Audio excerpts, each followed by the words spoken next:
and welcome to the History of Systemic Racism in the U.S. For several years during the month of July, Mental Health America has created campaigns to bring awareness to the unique struggles that underrepresented groups face in regard to mental illness in the United States. Our efforts aim to extend and honor the work of B.B. Moore Campbell, a mental health advocate, author, and speaker. In June 2008, July was officially recognized by Congress as B.B. Moore Campbell National Minority Mental Health Awareness Month. As we continue to honor her work, we also recognize that people and language evolve. So MHA has chosen to remove the word minority from our materials. Instead, we are using a different designation, BIPOC, that we believe more fairly honors and distinguishes the experience of Black, Indigenous people, and people of color. Moving forward, MHA will refer to our efforts in July as centered around BIPOC Mental Health Month. If you want to learn more about BIPOC mental health or B.B. Moore Campbell, please visit mhanational.org/BIPOC. Today's speaker is Joe Feagin, who will be discussing the history of systemic racism in the U.S. As a reminder, we do not offer CEUs, but will provide information at the end regarding how to receive a certificate of attendance. Today's webinar will be recorded with both the recording and materials posted online within 5 business days. All attendees will be sent an email once these materials are posted. Joe Feagin is Distinguished Professor and LSC McFadden Professor in Sociology at Texas A&M University. He has done much internationally recognized research on U.S. racism, sexism, and political economy issues. He has written 74 scholarly books and 200+ scholarly articles in social science areas.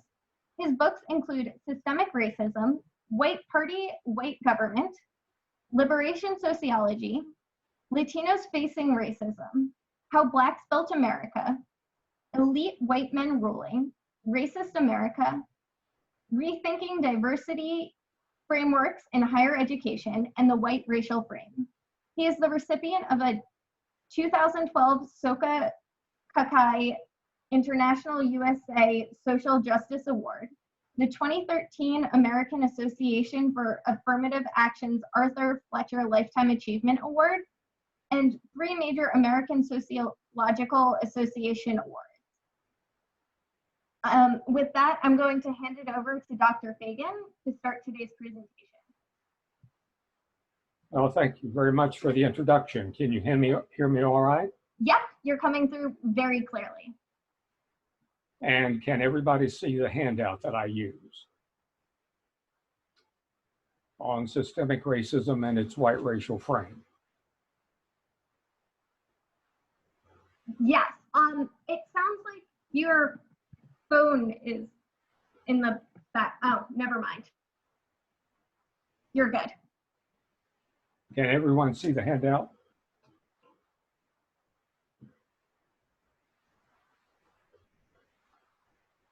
People in the chat are saying yes. Okay, let me start then. The first place to start in understanding America's systemic racism is to understand fully the timeline. And on that handout at the top of it, I have a timeline running from 1607, when the English colonists set up Jamestown, Virginia. And then 12 years later in 1619, they bought 20 African-American workers off a Dutch-flagged ship. At the other end of that timeline is the present day, 2020. So that's about 401 years that we've had extreme racial oppression in this country.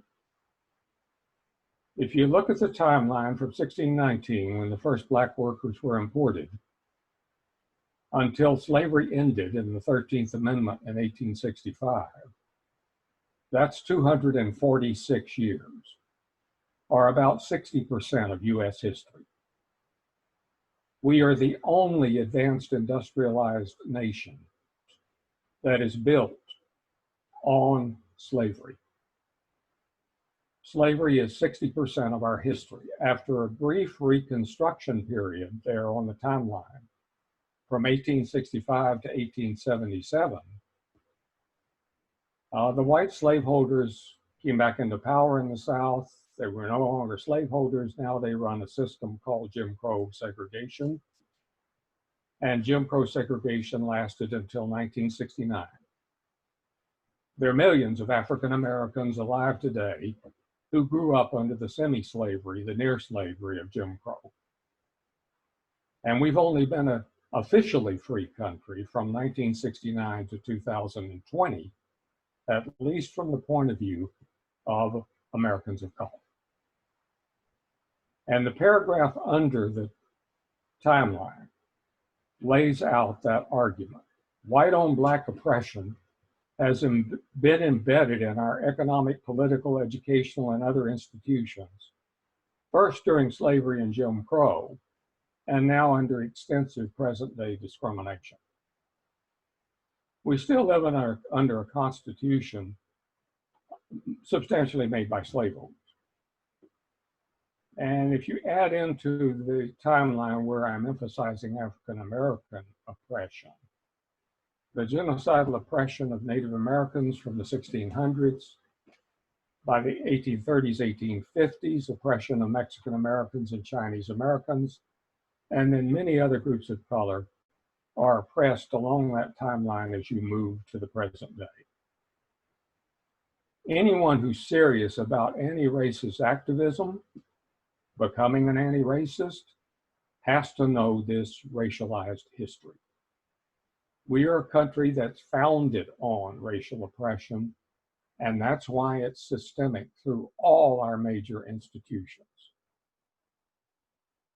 The next paragraph, number 3, I give a little more detail about systemic racism.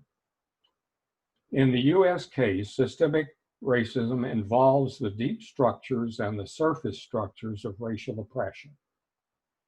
It includes the complex array of white anti-other practices, like anti-black discrimination, the unjustly gained economic and political power of whites, the continuing economic and other resource inequalities along racial lines, the unjust enrichment of whites and unjust impoverishment of blacks and other folks of color, and the racial framing created by whites to rationalize white privilege and power.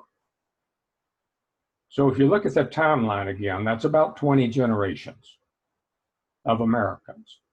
For the first 18 of those generations, we whites were able to unjustly enrich ourselves on the basis of stolen land from Native Americans, stolen labor from African Americans, and stolen labor from other Americans of color. So we were unjustly enriched over the first 18 generations of this country's history at the expense, largely, of people of color. African Americans, Native Americans, and later other Americans of color were unjustly impoverished over these 18 generations, again and again and again. And it's not until 1969 on that timeline that the Third Civil Rights Act goes into effect, which makes that widespread white discrimination technically illegal. Now, of course, since 1969, those civil rights acts have often not been enforced. But you can see for 350 years on that timeline, we had an extreme system of oppression that becomes systemic and it's foundational. Now, in the next paragraph, I talk about the dominant white racial frame. The dominant white created racial frame provides us whites an overarching worldview extending across all white groups. Since the 1600s, this powerful white racial frame has provided the white-generated vantage point from which whites and others have regularly viewed this society. It's way more than prejudice. It includes these important dimensions. racial stereotypes and prejudices, but it also includes racial narratives and interpretations. It includes racist images and language accents that are privileged. It includes racialized emotions, such as anger and resentment and fear among whites. And it includes inclinations to discriminatory action. Now, this dominant white frame, which has been with us since the early 1600s, includes a very positive orientation to whites as virtuous and negative, and a negative orientation to the oppressed racial others who are viewed as unvirtuous. For most whites, this dominant racial frame is a worldview that routinely provides perspectives on everyday life. Additionally, all Americans of all racial backgrounds are indoctrinated to some extent in this dominant white racial frame. So this frame has two key dimensions. It has a strong white center, pro-white. We whites are the most virtuous. We're superior in most every way. Superior in intelligence and work ethic and history and democracy, you name it. We claim to be superior in this area. And that white frame has several anti-others subframes. An anti-Black subframe that looks negatively at Black folks. An anti-Latino subframe which looks negatively at Latinos. An anti-Asian subframe and so forth. But the white center of the white frame is the hardest for us whites to see. Okay, let me turn to some history. In thinking about doing anti-racist work, both for ourselves as individuals and as groups working on the structures of racism in this country, the first step, I argue, is to become much better informed about our systemically racist history. It's very good to see anti-racist books, some dealing with our racist history, on the bestseller list, probably for the first time in American history right now. And let me give you two parts of history you may not know about, which illustrate the great importance of becoming better informed as the first step to becoming accomplices or allies of people of color in deconstructing our racist system. We whites, and indeed everybody else, we all need to become much better informed on our racist history. Let me take one dramatic example that most of you probably haven't heard about. Francis Scott Key, I assume you know, he wrote the national anthem, the StarSpangled Banner. But what most people don't know was he was a major wealthy slaveholder and back to Africa colonizationist. That means he thought if Black folks were ever freed from slavery, including those he owned, they should be shipped back to Africa. He wrote our national anthem, the Star-Spangled Banner, during the US War of 1812 with the British.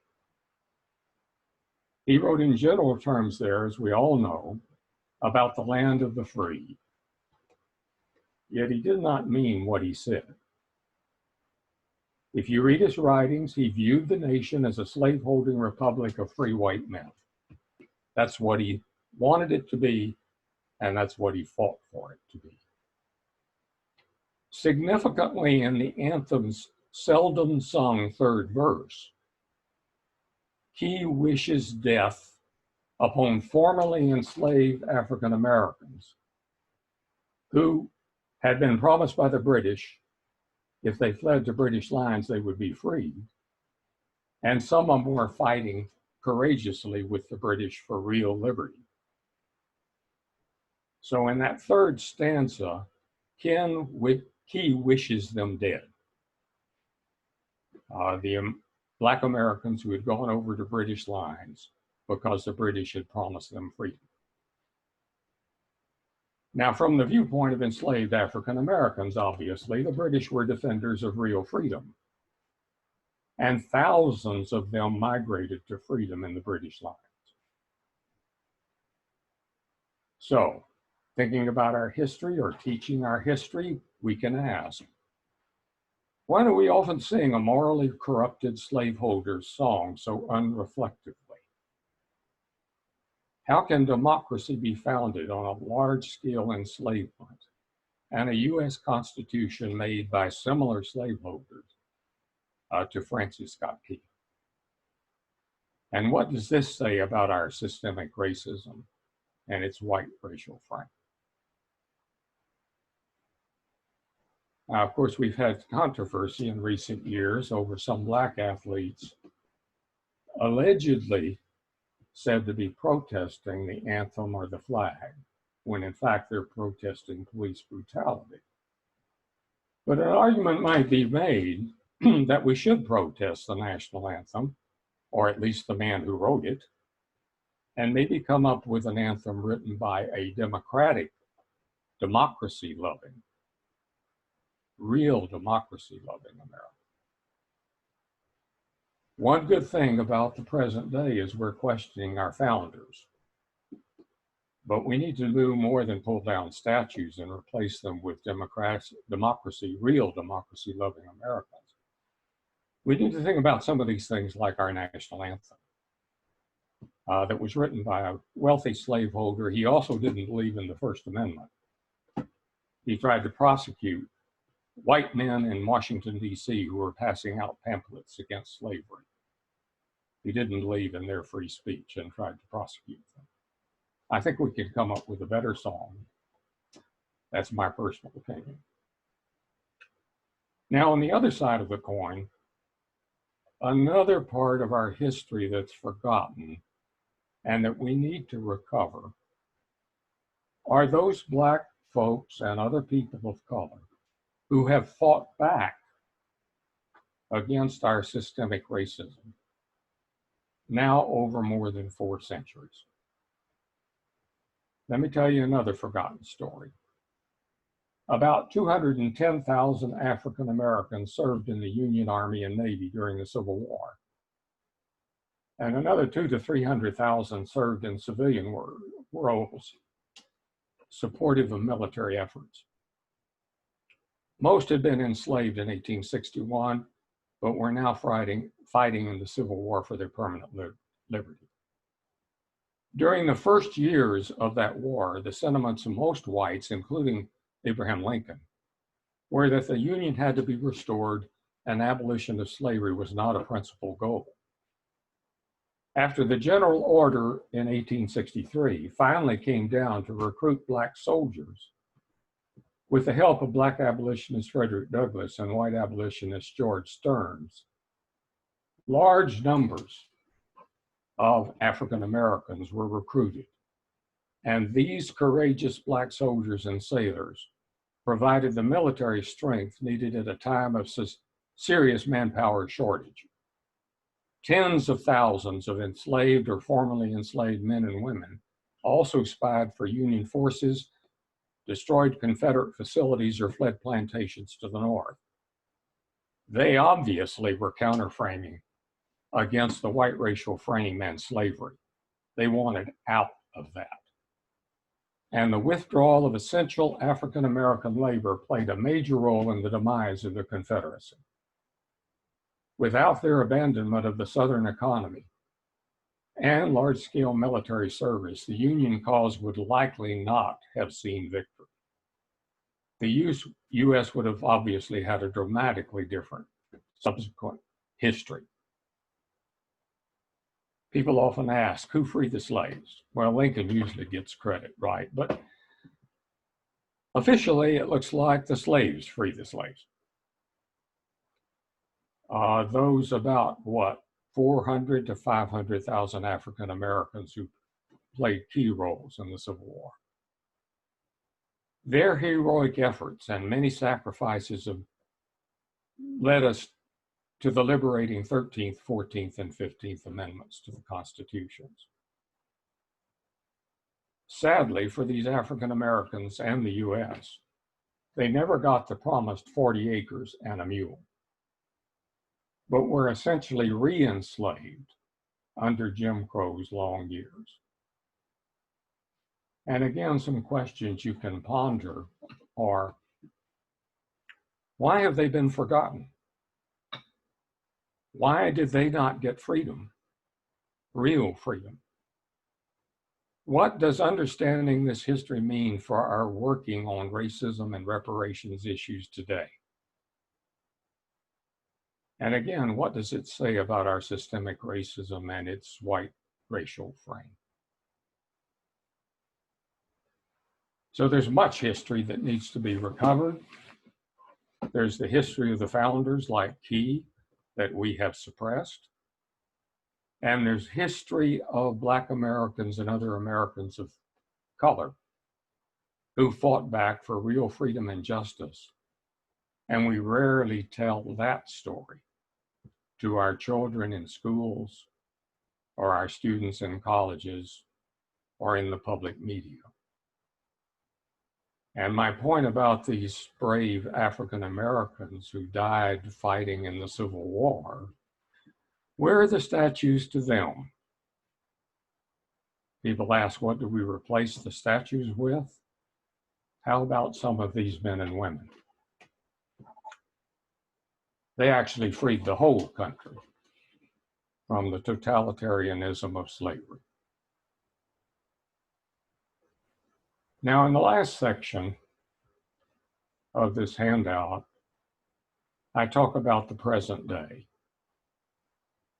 The first paragraph talks about the severe inequalities in workplaces, severe racial inequalities in our private sector workplaces. And since we have limited time today, I'll let you read that. Let me make the points A and B on the handout in that section. These are two examples of relatively recent social science research on how systemic racism works today as well as in the past. Because unnoted past discrimination becomes present racial inequality. What do I mean by that? Those 20 generations on the timeline, the first 18 of those 20 generations, we whites were able to generate income, wealth, success for our families, and we passed it on from one generation to the next, to the next, to the next, up to the present day. If we whites had been Black, we could not have done that. And Black Americans have been in this country for about as long as whites, but over those first 18 generations, very few could pass along enrichment to their descendants. Now, recent research by sociologist Jenny Mueller down here in the Southwest found huge racial differences in acquisition and intergenerational transfer of wealth and social capital over 3+ generations of white families versus 3+ generations of families of color. And I've got a quote from her doctoral dissertation here. She found that white families reported more than 6 times as many transfers of monetary assets across the generations in these families' histories than families of color. 6 times. Majority of white families secured significant assets in the past from what I call white affirmative action programs. Large-scale federal programs like the Homestead Acts and housing and veterans programs after World War II. Her study also found white family histories have 5 more times as many instances of these government-derived affirmative action assets as families of color.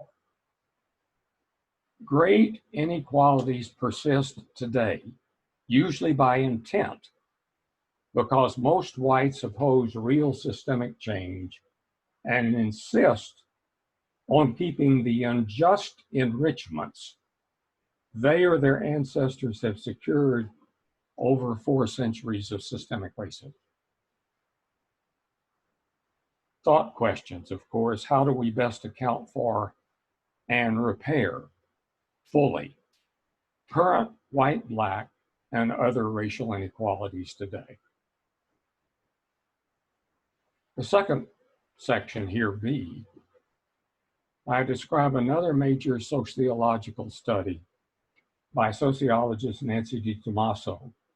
She conducted hundreds of white interviews today, and she's demonstrated from those interviews how white networking patterns reproduce systemic racial inequality. Most of, I think there were about 200 whites, most of the 200 whites gave her their labor and work histories. And she looked at those work histories, and most of the work histories of the white she interviewed report using acquaintances, friends, family to find most of the jobs over their lifetimes. This challenges the colored line view of many people that jobs are secured mainly because of personal qualifications and merit. Most of the whites in her study have avoided real market competition, securing jobs using their racially segregated family and friend networks, most of the times. Not one respondent out of the 200 expressed any concern about this white opportunity hoarding. Most whites fear effective affirmative actions programs will weaken or end these patterns of institutionalized favoritism for whites. It's not just discrimination against people of color that's the problem. It's this institutionalized favoritism for whites. And her respondents admitted that's how they got their jobs over their lifetimes. In the last section, and I think I probably should stop here in a minute so you can ask questions. You can read this in more detail, but here I talk about strategies for getting rid of individual and systemic racism. The good news is that racism is man-made, human-made, and can thus be unmade. And in this last paragraph or two, I suggest 3 strategies you can use in workplaces and other places to deal with racist events. And the sources are in the last sources paragraph at the end. You can call out racist events in various ways. Somebody tells a racist joke. You can say, well, I know you meant well, but that comment hurts. You can use pointed humor. Your friend Rob tells a racist joke. Say, Rob, did you learn that joke from the Klan? You can show puzzlement. There are various levels of intervention that you can use when you're around or involved in a racist event and you want to counter what the racist person is doing. Various strategies, but assertively call it out. In fact, many of these cases of racist performances are only in white backstages where whites only are present. A second strategy is to reframe the event to accent positive framing, where people have conflicting frames in their minds, highlight in their minds the justice and fairness frame. Almost all of us who are white know the liberty and justice frame. We pledge allegiance with liberty and justice for all. Now, we don't often live it. It's too often a rhetorical frame. But if somebody you know engages in a racist commentary, You can say, well, what about the justice and liberty for all? That is an important set of values in this country. Try to activate a justice or fairness frame against their white racist frame. And a third strategy is remind people of their faith or moral values if that's relevant. Almost all religions have religious values along the lines of we are all God's children or love thy neighbor as thyself. We can use those values to remind people who are doing racist performances that they're contradicting the fundamental values of the religions they often hold to. We need to regularly call out racist performances in the backstage and front stage. And the last little paragraph, obviously, we need also multiracial organizations calling out racism and teaching how to eradicate and respond to everyday racism. We need many more stereotyping 101 and racism 101 courses in the media and from kindergarten to graduate school. We need to teach about reparations for people of color and how that might be implemented.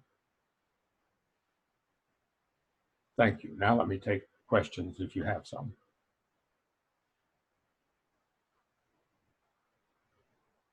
Hi everyone, please use the question and answer function or the chat function to send your questions and we will read them off.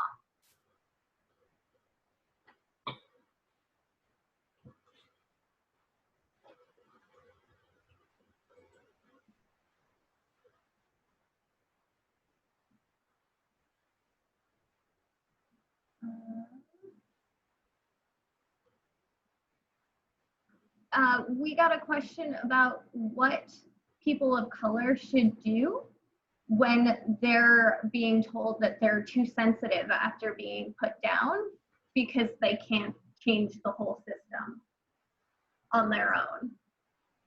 Yeah, that's always a tough situation. It depends on who else is present for that. If there are other people of color, but it is easier to protest that kind of stereotype, right? That's a standard stereotype in the white racial framing of people of color, that they're too sensitive. And it's really a white racist reaction to people of color protesting.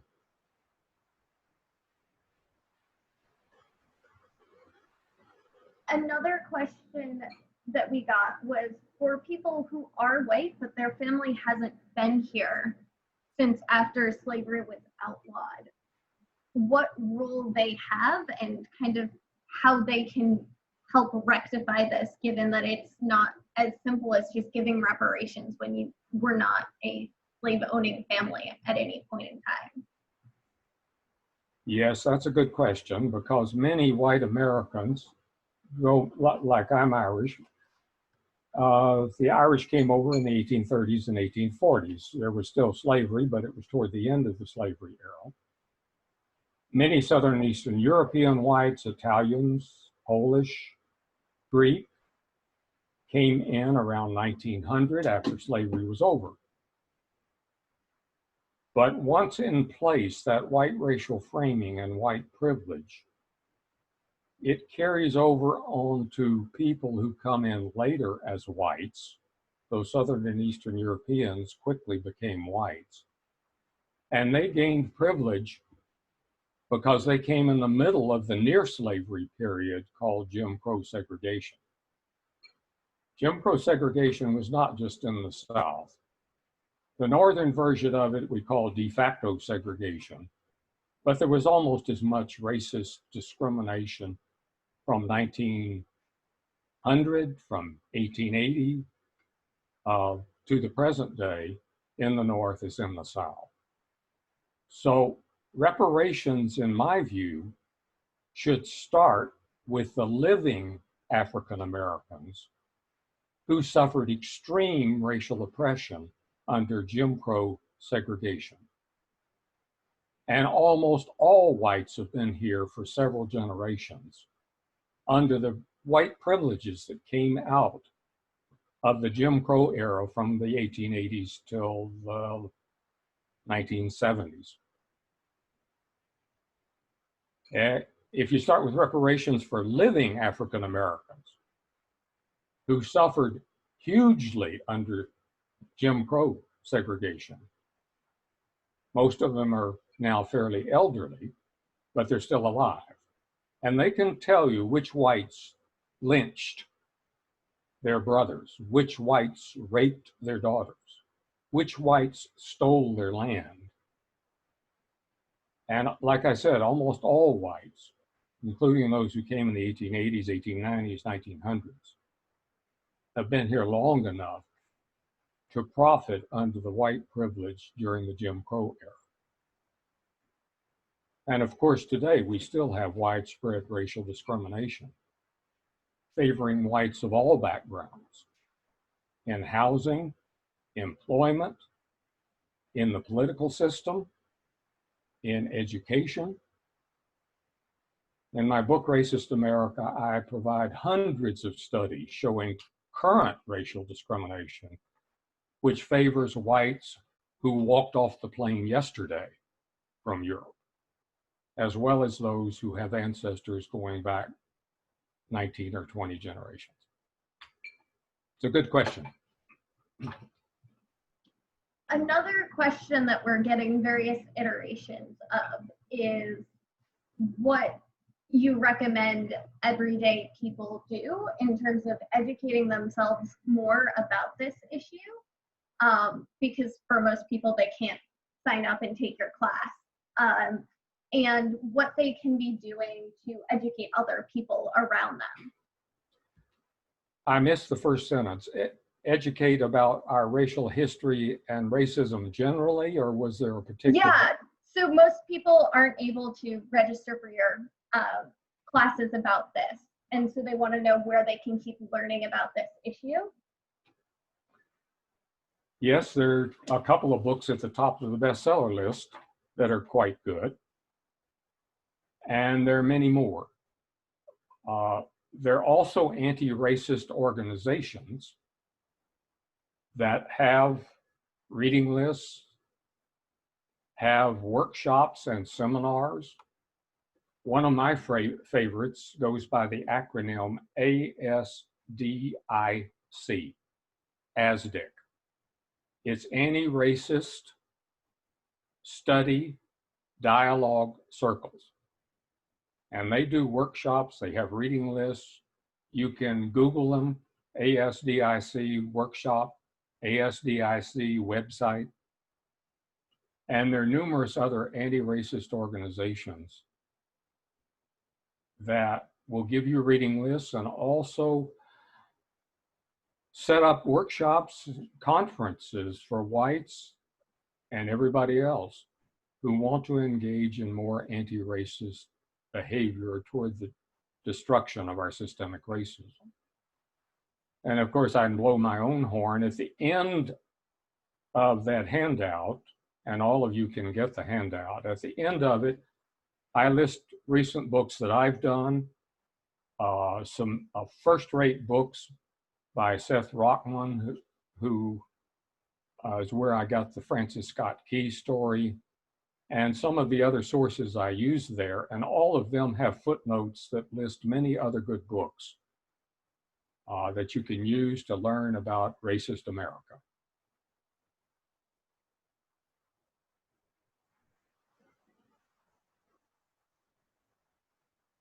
Another question that we're getting is what people should be doing regarding the fact that white women are often given the brunt of this as being responsible for continuing things like calling the police on Black men because they feel unsafe, and kind of how we can be addressing these stereotypes as inaccurate that Black men are dangerous. That's an excellent question. And our racist history, that long timeline, at the very top of all our institutions, or almost all of them, for almost all of that history have been elite white men.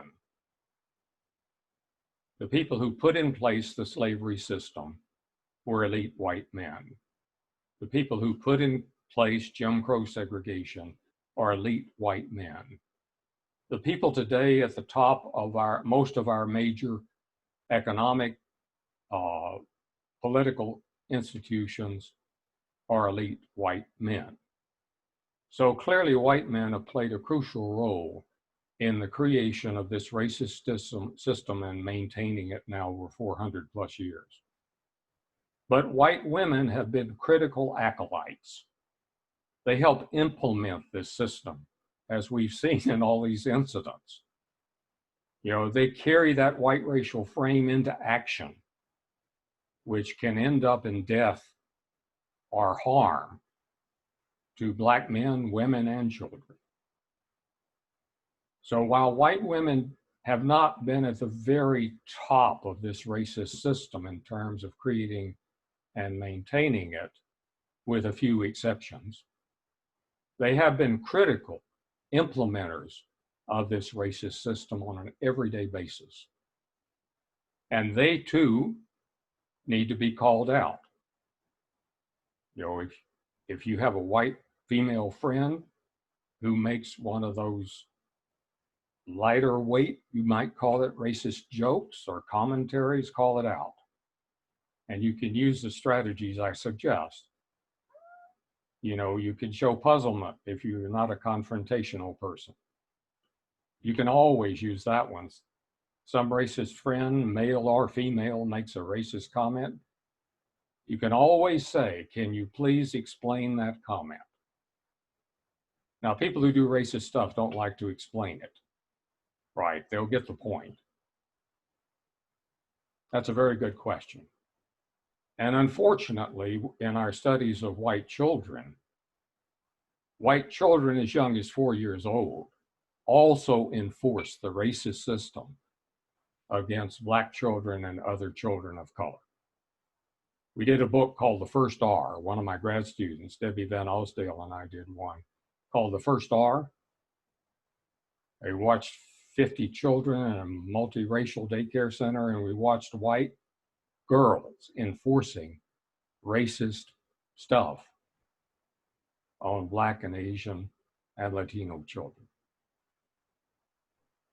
And how can we go about explaining these incredibly complex and nuanced things to children? At what point should we start teaching them about the concept of racism, and how do we do that in a developmentally appropriate way?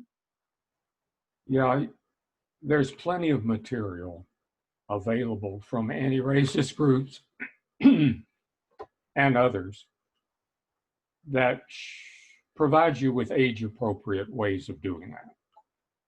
In that book, in the study of the multiracial daycare center, my colleague reported telling her white friend about some of our data. And her white friend's 2-year-old child, 2 years old, was already avoiding Black men on the street and getting scared seeing a Black man. So this racist framing, unfortunately, gets embedded by parents, by peers, other children, by the media, in the heads of our children, clearly as young as 2 years old. And to your question of what do we do about it?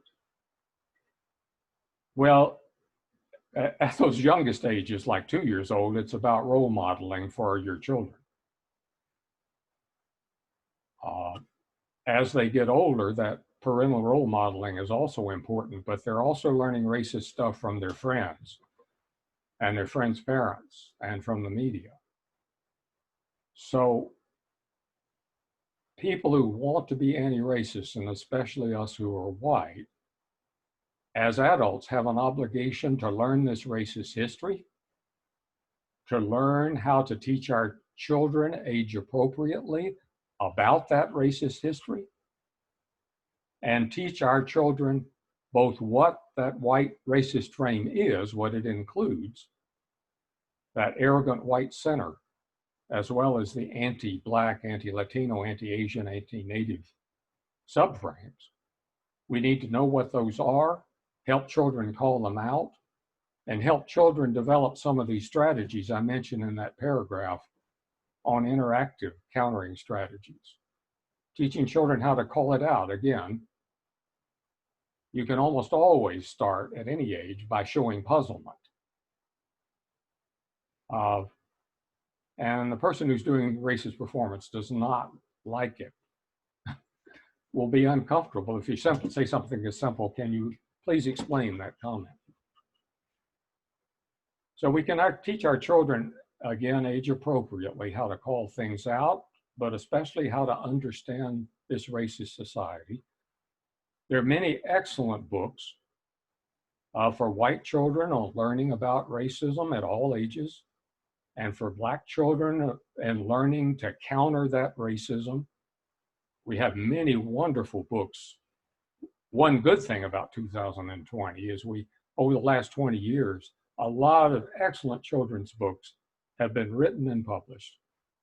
And the first step for parents who want to get involved in this is to find these books and read them.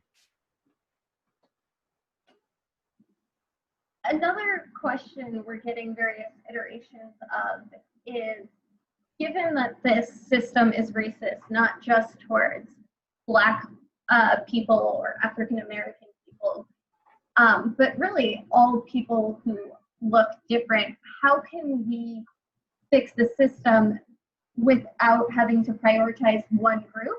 And if we do have to prioritize that one group, how do we determine who is the most worthy group, so to speak? Well, that's an excellent question too, and a lot of people raise that question. Again, we've got to start teaching an honest history of the United States in regard to all oppressed groups, all discriminated against groups. You know, almost none of us who are white have had a stereotyping 101 course or a racism 101 course. In our elementary, secondary, college education. It's the rare white person, and that person has to seek out those special courses, right? From kindergarten to graduate school, we need to be teaching an honest history of the racism faced by Americans of color, the sexism faced by women, the heterosexism faced by LGBT people. We don't do that, except rarely and scattered cases. We don't, I agree, we don't want to get into what some people call the racism Olympics, right? Which group is the worst oppressed? But we need to teach an honest history about all these oppressions. And then that question will partially answer itself. I mean, it's clear that this racist system started with stealing the land of Native Americans, and then in just a few years, 12 years, bringing in African workers as slaves to work that land. I mean, there are some of these oppressions that start earlier than others. So we need an honest history of when the oppressions developed, what they were, how they compare with other kinds of oppressions, and who's responsible. And the last question that we're going to have time for is why it's so difficult for white people to understand that these systems are racist, and why it's so hard for them to feel empathy towards these oppressed people. It's because we have been taught that white racial frame ever since we were born, and we get it drilled into our heads by friends, by relatives, by the media, until we die. That white frame is so dominant in the society that it takes weeks, months, and years to even begin to deframe and reframe it.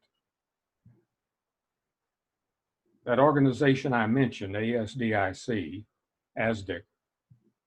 does these long-term workshops, especially aiming at whites, to answer that question. We whites have to be re-educated. We have to deframe that white racist framing of people of color. We have to deal with the white center of that white frame, a white center that says, well, white folks are the most virtuous in terms of beauty, work ethic, democracy, history, you name it, but we're not. So we whites have a lot of unlearning to do. That's really the first step toward becoming an anti-racist activist that can rebuild this society to authentic liberty and justice for all. One great thing about this country is we do have that very strong liberty and justice for all tradition, going back to the beginning. And we used it in getting rid of the British. The problem with it is we then seem to have forgotten it or made it rhetoric. And we need to practice what we preach. Liberty and justice for all. It's really that simple. Well, thank you so much for your presentation. This has been incredibly helpful. For anyone who needs a certificate of attendance, please email mhalpern@mhanational.org and have a great day.